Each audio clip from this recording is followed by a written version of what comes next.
Right, so, well, I'm Richard Naylor, and it is the, what are we, the 3rd of February 2022, and I'm here to interview Pam Compton, original member of Corrymeela. So, Pam, welcome to this interview. Perhaps you'd like to say where you're from, a little bit about your own personal history. Right. Well, originally, I was born in Orpington in Kent, now part of Greater London, of course. And I was born into a congregational family, but because the nearest congregational church was about 4 or 5 miles away, and the nearest way to it was sort of cross fields,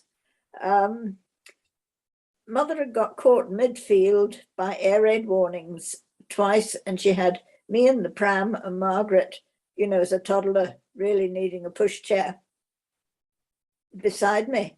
And so she stopped going to church or taking us to church. And it was several years later when a lady knocked at our door, and her name was Mrs. Prestige. And she said, "I see you have children at this house." And Mother admitted, yes, she had. And she said, "I'm starting a children's church up at the Presbyterian church, which has just been built at the corner of your road. Would you like to send them?" So Mum and Dad had a great debate about this in the morning or overnight and said, "We won't send them, we'll take them." So the whole family the next Sunday set off for the Presbyterian church at the corner of the road.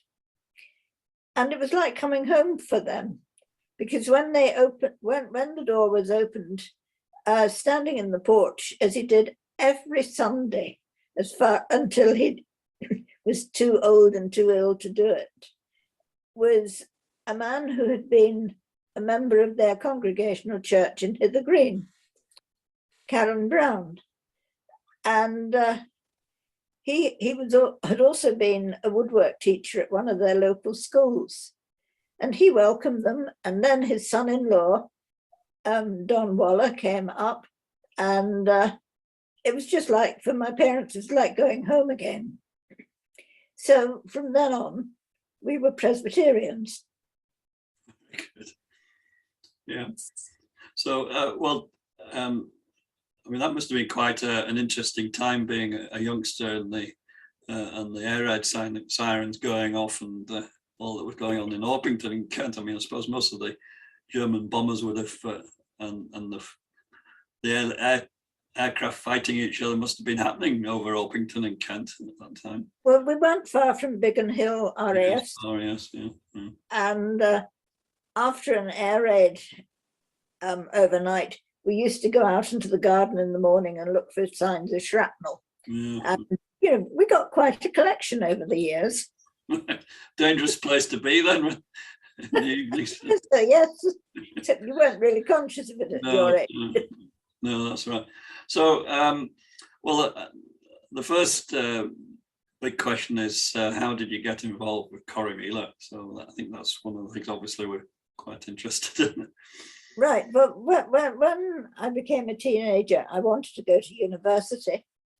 I wanted to go to university in Scotland, but I didn't get, you know, I wasn't accepted, put it that way.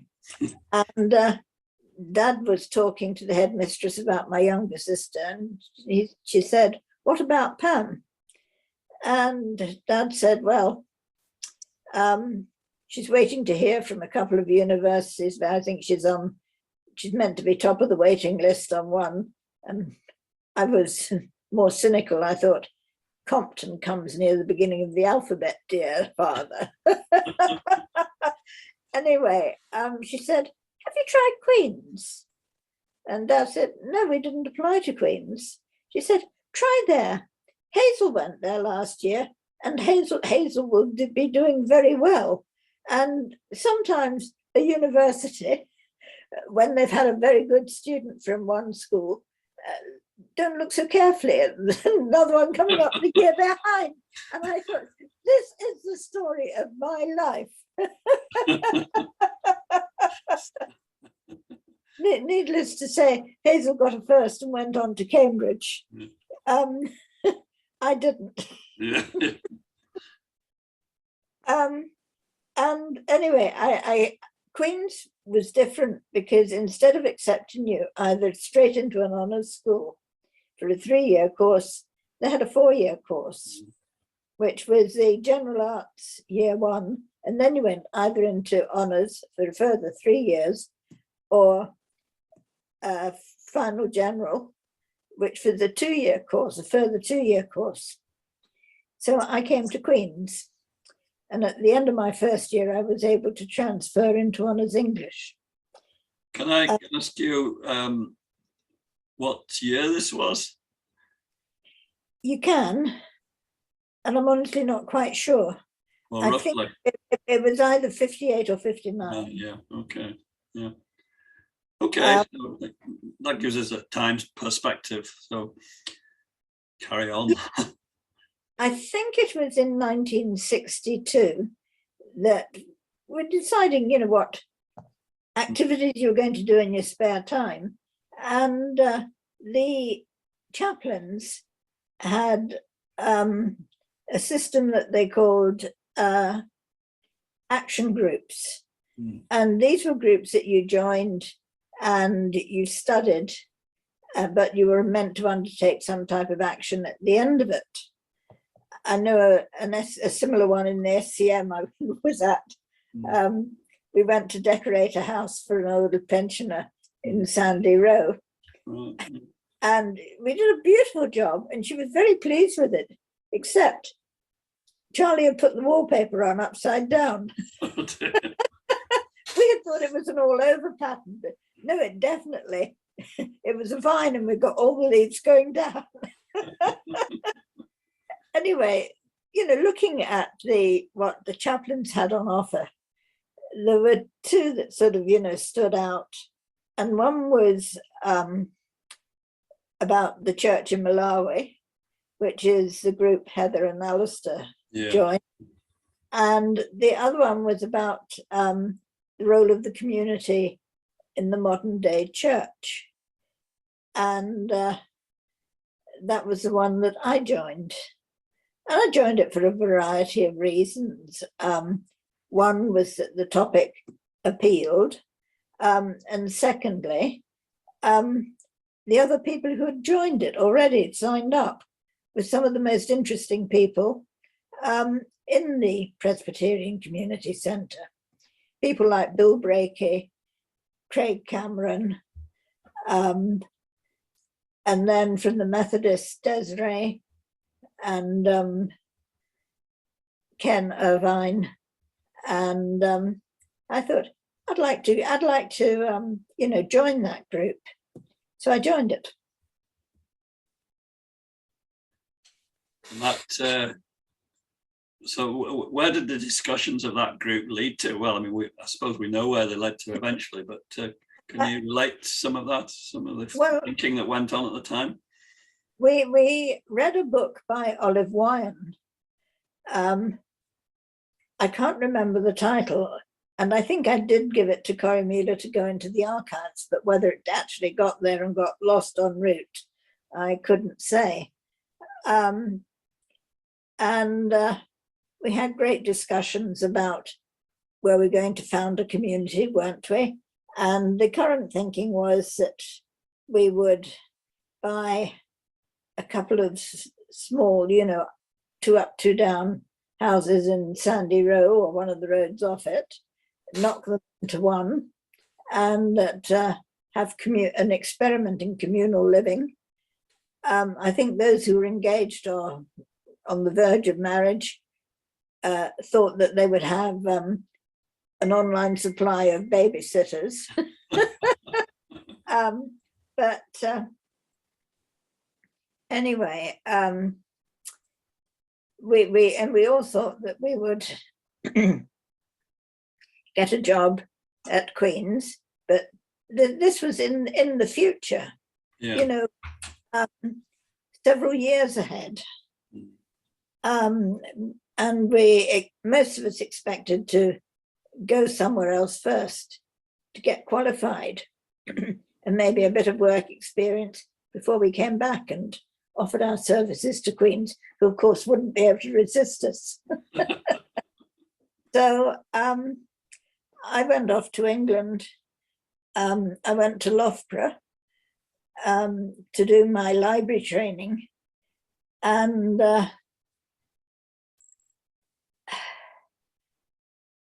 I'm not sure whether it was there or whether it was sort of the following year when I had got a job at the University of Essex, which had just been founded, from Bill and Angela. And I still don't to this day know who wrote the letters, whether it was Bill or whether it was Angela, because they were so much Bill and Angela that I just never knew the handwriting apart. These were letters about the discussions in the group in Belfast, whether what they were talking about.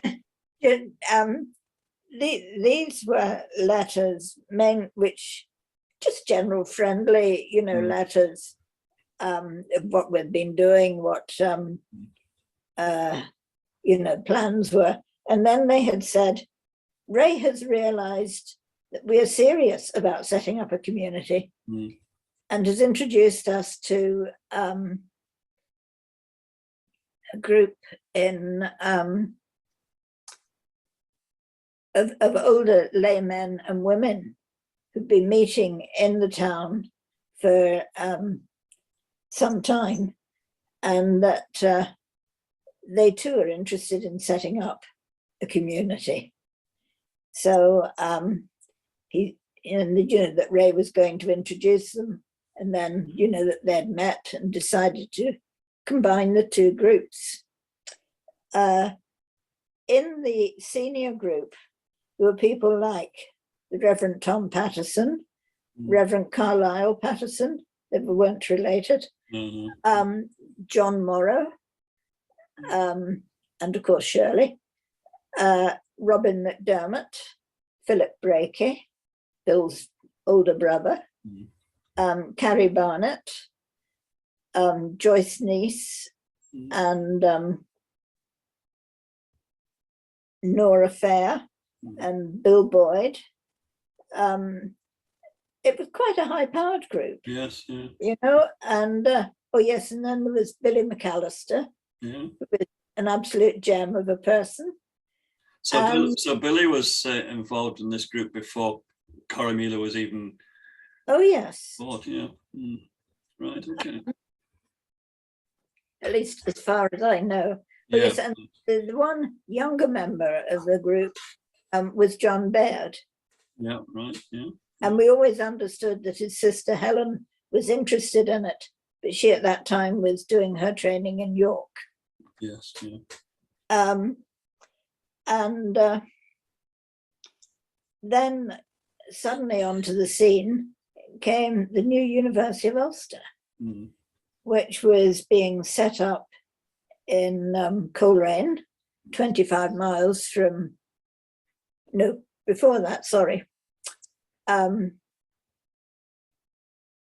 Property came on the market, which Tom Patterson had looked at for a centre for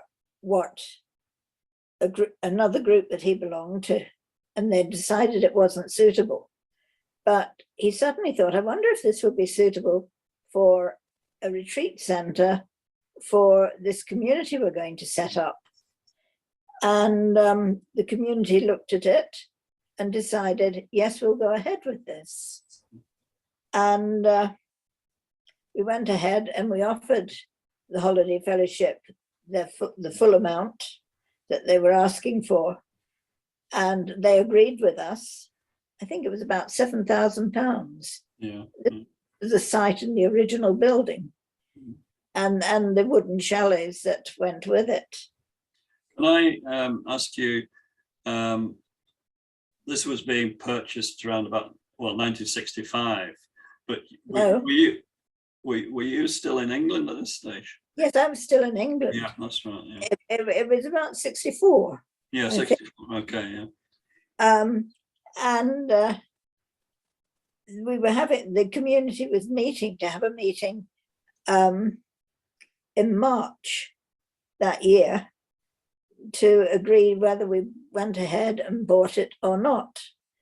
And it happened to be the first time I'd been back to Northern Ireland since I'd graduated in 63. And I was staying with Marilyn Martin down in Bangor, and Marilyn brought me to the meeting and, obviously sat in on it. And when we came to a vote, Craig was most insistent, I suppose it was his lawyer's training, that it was a unanimous decision and that everyone in the room had to vote. It didn't matter that Marilyn said that she was only my driver. She wasn't really there. She was there. So she voted for it and she became a member. Yeah. So can I, this was a vote about purchasing the house? And the site. On the site, yes, of course. But at this stage, there wasn't such a thing as the Corrymeela community. No. So what were you called? What did you refer to yourself? It didn't have a name. No, right. Just an interested group. This was the next bit on the agenda. Yes, right. Craig insisted that we had to have a name. People sort of said one thing and another, and no one sort of jumped at it. And then Craig said, well, I've always had a penchant for the initial CC. He said, why don't we call ourselves the Corrymeela community? I mean, after all, there's the Iona community based on Iona. Yes. We would be the Corrymeela community based on Corrymeela. Yeah. And I said, oh, great idea. So we became the Corrymeela community. Very good. Yeah. And so the people at that meeting, were they deemed to be the first members of the Corrymeela community? They were the founder members. Founder members, right. Because there's a letter which you gave me some time ago, the first bit of archive material that you gave me several years ago. And it's actually on the Corrymeela documents site, which lists the founder members, if I remember correctly. Although I'm not totally sure that the document was complete. I just got the impression there might have been a page missing. But most of the people are on that document that you've talked about there. Yeah. So we do have some records of it. And I think the letter that you're talking about from the breakies coming backwards and forwards to you when you were in England, I think that might be there as well. Or one of them anyway. Yeah. So that was the formation of the Corrymeela community, essentially. Yeah. Yes. Well, the foundation of it, yes. Have you any? I mean, when did you come back to actually live in Northern Ireland? Because you went to, you got a job in the new, as it was called then, the new University of Ulster, which actually opened, if I remember correctly, opened in 1968. So you must have come about that time. No, I think I came in 69. Right. I was the second person to hold my job. Yes, right. The first person, for reasons of her own, decided to go to England, and she started off a travelling bookshop in Devon. So a bit different then. yes, Yes. I never heard what happened to her. I never met her. Right. So what are your early memories of your experience in Corrymeela? Well, for the first 3 months, I think it was, that, or the first couple of months anyway, that I was in Northern Ireland, I actually stayed at Corrymeela. There were very few of us there.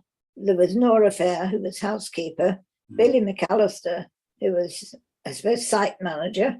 Yes. And I think me. Yeah, right. Oh, Anna Glass had come as cook, Yeah, yeah, and Claire Dornan. Now, there are two Claire Dornans mixed up in the early history of the community. right. This was Claire, who had used to work at, who used to live in Ballycastle anyway. She was a local lass, and she came as an assistant cook. Mm, And that was really it. right. Um, And Ruth, you were working at the time, so what sort of programs were going on at Corrymeela at that time? With, I mean, obviously very few people actually living at the centre. You well, there were very few programs actually, Yeah. because we were more gearing up towards, you know, what would happen and what could happen. Yeah, yeah. And I think we had the first volunteers, and I can't remember how many there were, but nothing like the team they have now, you know, they've had since. And they were mainly helping in the kitchen and with housework. Yeah. Very little program management. The first conference, which was unemployed youngsters in Belfast, was before I came back. Mm. And I mean, really, I'm just very vague about Yes, yeah. those times, you know. Yeah. Were But you involved? I'll tell you one thing I do remember, and I think it really needs to be put, you know, in the records. And that was the dedication of Peter Montgomery, who was a young member. Right. And Peter and his friend Derek Hutchinson Yeah. were up there every weekend, rewiring the place from top to toe, and they did a superb job. And as for dedication, I mean, you can't beat Peter and the dedication he's always had towards the site and the work going on there. Yeah. Oh, well, that's a very nice memory. Yeah, definitely. Well, I mean, my involvement started in '73, and one of the first people that I met at the centre was Peter, and like him, I got involved most weekends and I worked alongside him for some of the time. Yeah. Okay, were you involved in any of the committees of the community? Yes. Council and so on. Yeah. No, I wasn't on council, but I was on community life committee in the early days. Right. So, and what were their main considerations at the time? Sorry. You didn't give me warning of this question. I really No, couldn't. this is interesting. This was where I first met John Hunter. We used to meet in Belfast every fortnight. And that meant, you know, after work, driving down and then driving all the way back.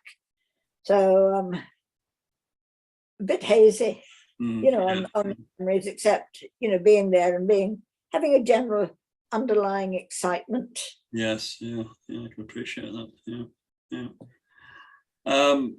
We were talking about this earlier, but one of the questions that we were interested in asking you was about when was it, from your memory, that Catholics first became members of the community?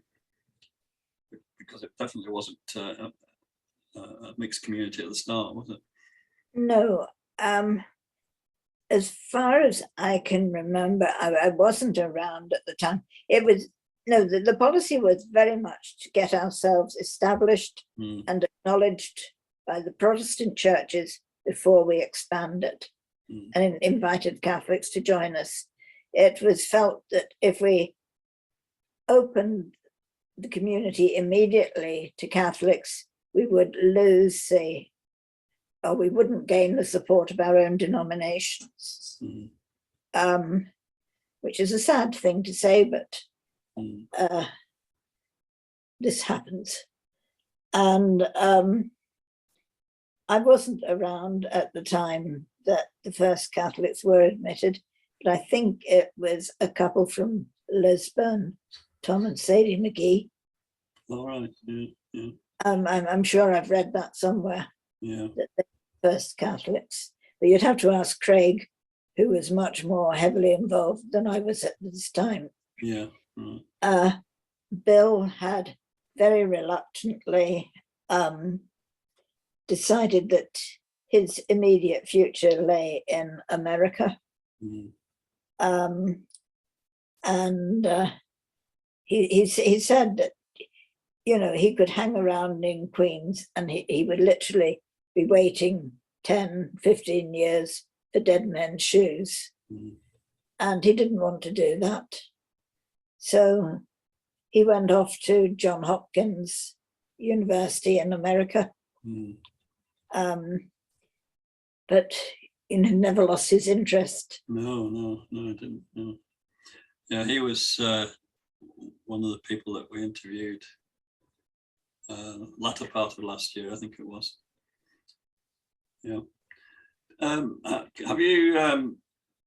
Can you say a little bit about your involvement in Corrymeela since, and any particular noteworthy things that you would like to talk about? I mean, I know you've been living in Coleraine now for a very long time, and a lot of your involvement really centres around Coleraine, doesn't it?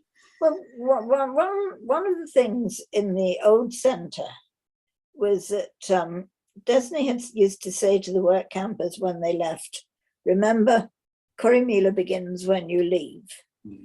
And this was painted on a plank of wood, Yes. and it was above the entrance of the old house. So that every time you left it, you read it. That's right. And we just sort of took that seriously in the Coleraine area. We couldn't always be up at the centre. We couldn't always be attending meetings in Belfast, because most of the committee meetings and everything were in Belfast. And although members of the group did sterling work on both council and community life committee over the years, and myself and Anne Jack on finance and personnel, we couldn't, you know, always be attending there. And so we tried to develop being Corrymeela where we are. And in the earlier days, this meant taking people across for a family week or weekend, and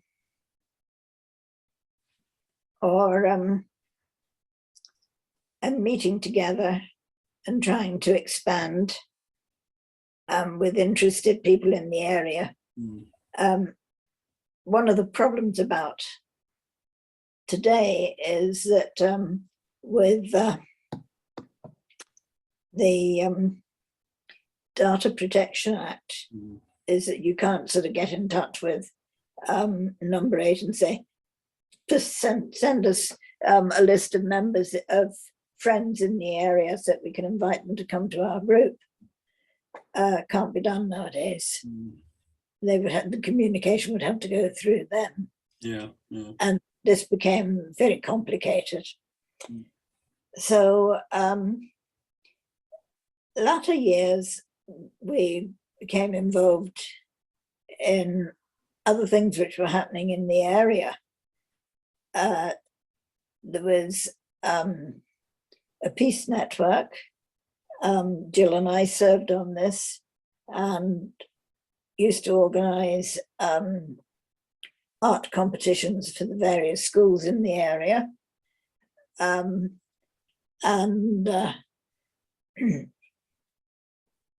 think the first scene with swords into ploughshares, and that was very successful. We had Ross Wilson judging. And then more latterly, the Churches Forum, which local churches were invited to send 2 representatives to, and so was the Corrymeela group.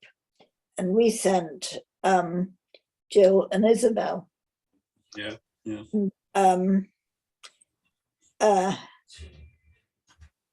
when the churches forum told everyone to go back to their churches and tell them all about the churches forum, Jill and Isabel were in a bit of a quandary because they hadn't been sent by a church. But as neither of their churches had bothered to send any representative, they decided they would take this burden upon themselves.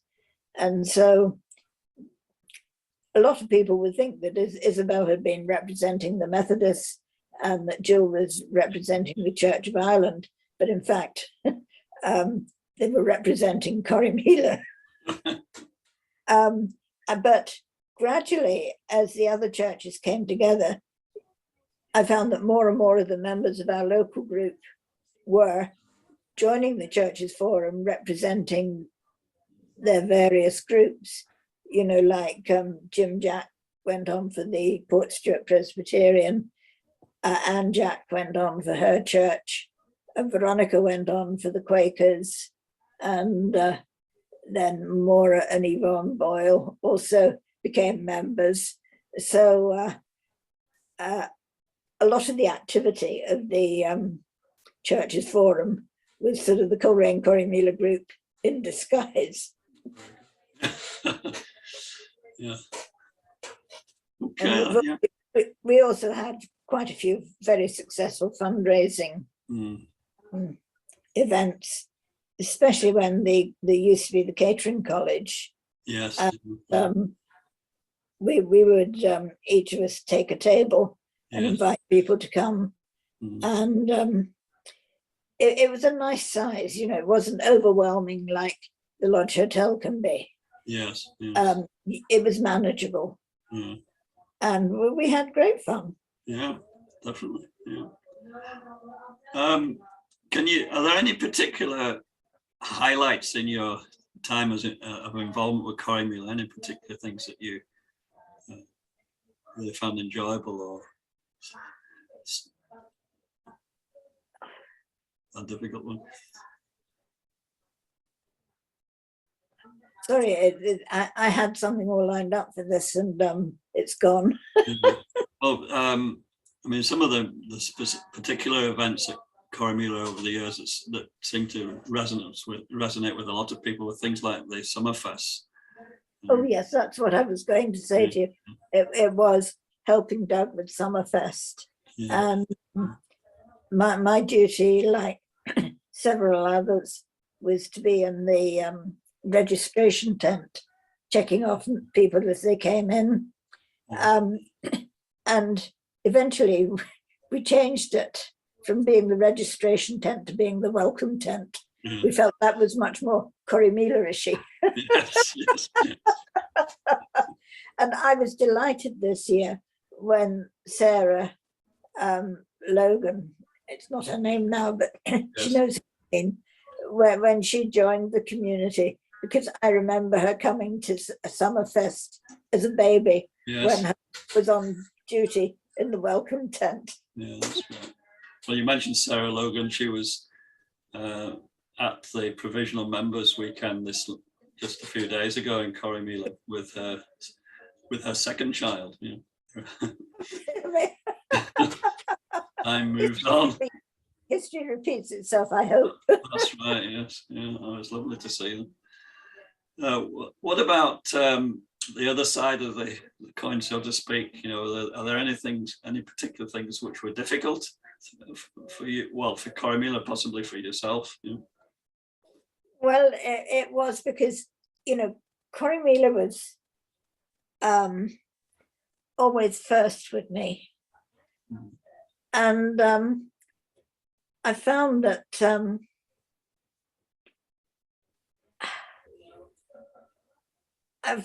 with my father had a bad stroke, and you know, the family needed my help and support at times. I know I've got two sisters, but we always tried to share things.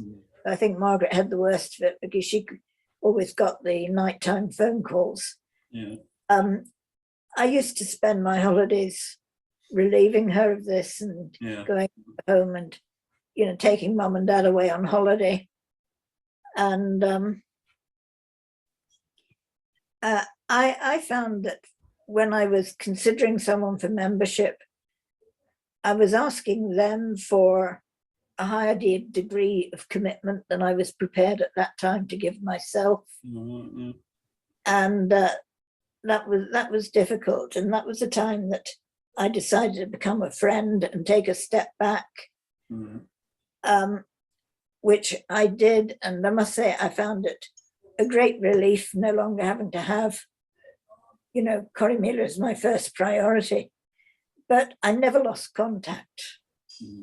I never left the local group. And some 20, maybe 30 years later, I rejoined. Yes. At the time I left, if you left, you left. You were not permitted to rejoin. I can remember when a young man who, I won't give you his name, but he joined, and I think he left fairly soon. And then a year later, he applied to rejoin. And the feeling in the community at that time was very much against this. We can't have people just coming in and out when they feel like it. I'm glad that the community's mellowed in this aspect. Yes. Then, of course, having recently, when I retired, I think it was Isabel fingered me at some committee meeting as being a suitable person to run the shop. All right. And I must say, it was great fun turning that into a successful commercial exercise, but it was a lot of hard work. Oh, definitely. I remember when I first came to live in Ballycastle, seeing you several times a week, stocking up the shop and keeping it organized. Yeah, well, no one seemed to be prepared to lift a thing if I didn't come over and do it myself. No, that's right. I had hoped that the resource couple would take on that responsibility. I think there's terrible words which used to infuriate me so much at work was, it's not in my job description. Sort of, came up. But I do know that everyone was very busy about, their own things and yes, that's right. Down to Corrymeela. But the thing that used to infuriate me was tradecraft deliveries. We were the last on their drop-off point. Yes. But they used to arrive about 6 o'clock on a Friday evening, just when I was going home after a day on reception. Yes. And that meant either I had to come back the next day and check everything off, or I was there until about 8 o'clock in the evening. Yes, yeah. And I also had, how should we say, unwarranted interference from council at times. Council has decided, Pam, that you should sell more tradecraft. I thought, thanks very much. You only get 10% in the profit on tradecraft. Whereas when I started, I had got in touch with Iona and said, what are your profit margins and things? And they said, usual retail terms. So, something like 2.5%. Do I mean that, or do I? No. It was you doubled the price that you got. Oh, right. Yeah. And I can remember one time being quite horrified. We had a very nice pen. I don't know if you remember it. Yes. Came in a little case, but it had the Corrymeela emblem at the end of it. And so it clipped into a gentleman's top pocket. Yeah. And we were selling them for $2.50, which was less than twice the price that I'd been charged. One time, the supplier had left the original invoice in the box. Yes. And I was horrified to discover that they would actually only cost 75p. And, people thought they had a bargain, a very nice pen. Yeah. And £3.50 or something, Yes, you know. yes, yeah. And I was thinking, whew. Do you remember sorry, do you remember the Okay. pen? Do you remember the pen that was being sold around about the time Harold Good was sent to the director, and it had on the side Corrymeela begins when you leave, or begins when you leave, and some lady from the Shankill bought a pen and tried it out and complained to Harold that this pen didn't work, and he said, well, what does it say on the side of the pen? Begins when you leave. Oh, I hope it did. I dare say he gave her another one, but that's the story anyway. Yeah. Sorry, go on. We did use that slogan on some things, yes, in the later days, but it was like people were insistent on getting hoodies. Mm. And I was very resistant to that because the quality of the make from which we got them meant that they would retail it, or should retail at about £30. All right. Yeah. And they could walk into a place down in the promenade in Port Stewart or in town in Ballycastle and get one for half that price. Yes. Yeah.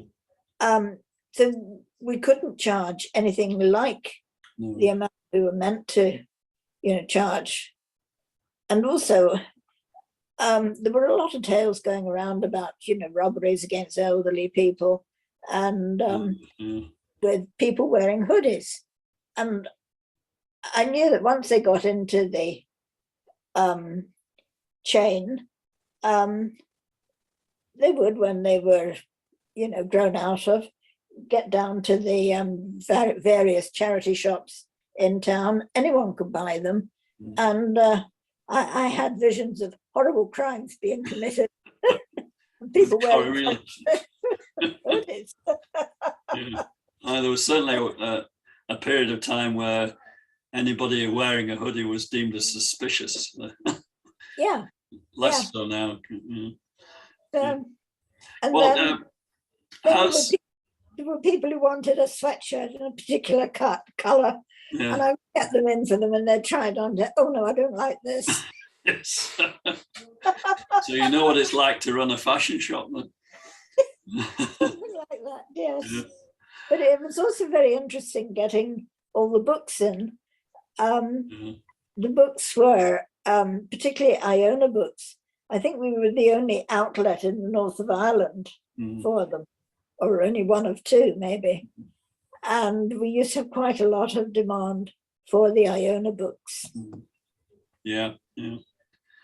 Well, we're sort of getting close to our sort of notional time limit, but can you say, I mean, you've been involved with Corrymeela a very long time, and so can you say anything about how it's made a difference for you in your life? I mean, it's, I suppose, difference from what, because you've been involved for so long. Well, the difference is that I probably wouldn't have come back to Northern Ireland without it.